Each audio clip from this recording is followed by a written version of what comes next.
Hey guys, welcome to my YouTube channel. This is Kim. I blog over at Salvaged Living where I do lots of easy DIY and home decor for life and home redeemed. And this is one of those really easy DIYs that you're going to want to hang on to because it really works for any season, any time of the year, and it's a great way to jazz up inexpensive decor to fit your style and to make it a little more unique on a very tight budget. So we're going to look at some dollar store words, like wooden words, and we're going to see how we can make them way more trendy, just like up to date and fashionable for your home. So I hope you enjoyed this tutorial. I can't wait to hear what you think about it at the end. And while you're here, if you're new, I would really appreciate if you hit that subscribe button. Make sure you hit the bell and like and comment and let me know what you think, where you're watching from, and tell me a little something about yourself. I'd love to hear about you. We're just so glad to have you here. So let's get started with this fun and easy dollar store craft. And it's going to show you 3 ways to jazz up wooden words or letters, okay? You guys enjoy. All right, guys, I found these precious wooden words at the 99-cent only store. So it's one of my favorite dollar stores. They have tons of good stuff, and these are in their fall collection. Often you can find these at Dollar Tree, Dollar Store. You can get them at Hobby Lobby, anywhere, but they may not be in the colors that you want. So paint goes a long way to show a little love to all the products that you get that don't match your style. And on these, I thought, you know what, I'm going to mix it up. You could paint them all the same color, but I kind of had an idea of how the finish would be on each one of them, so I made the finish match my idea. I painted the one white because I wanted to use the napkin technique on that. And anytime you use a napkin technique, the napkin's kind of see-through, so you want to make sure your surface underneath is a good color that's not going to show through. And for that, I wanted this cream color so that it would blend really well.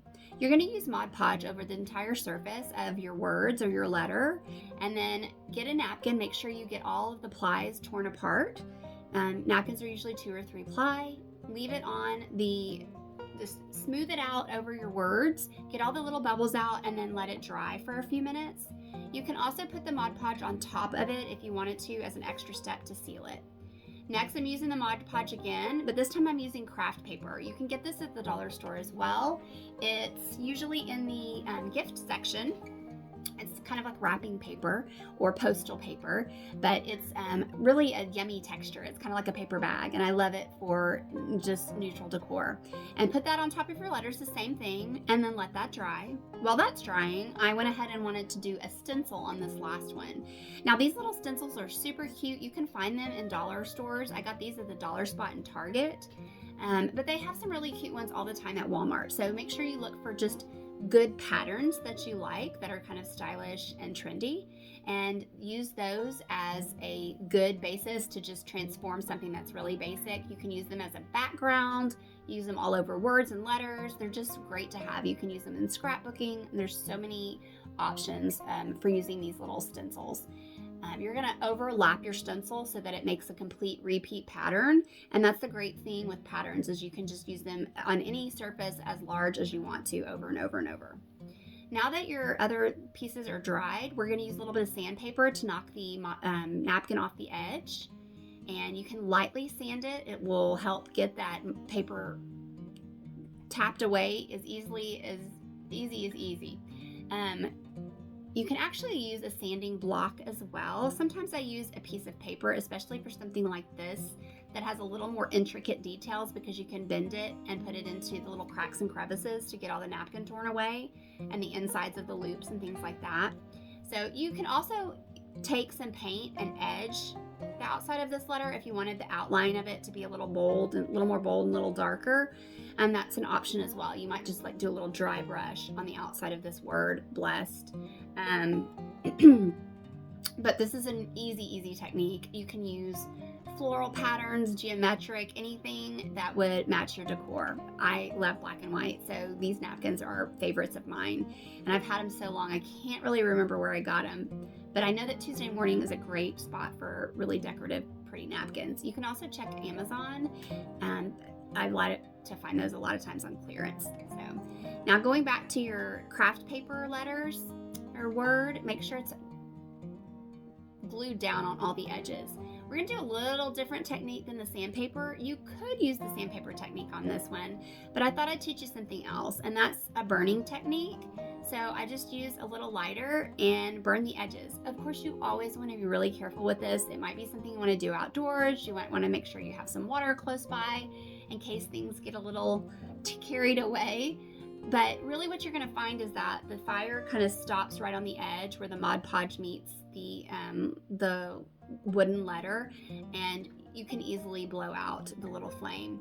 But this is really awesome to help you get into those cracks and crevices. It leaves a really fun edge that's kind of burnt. It has that little outline feel. It's kind of rustic decor.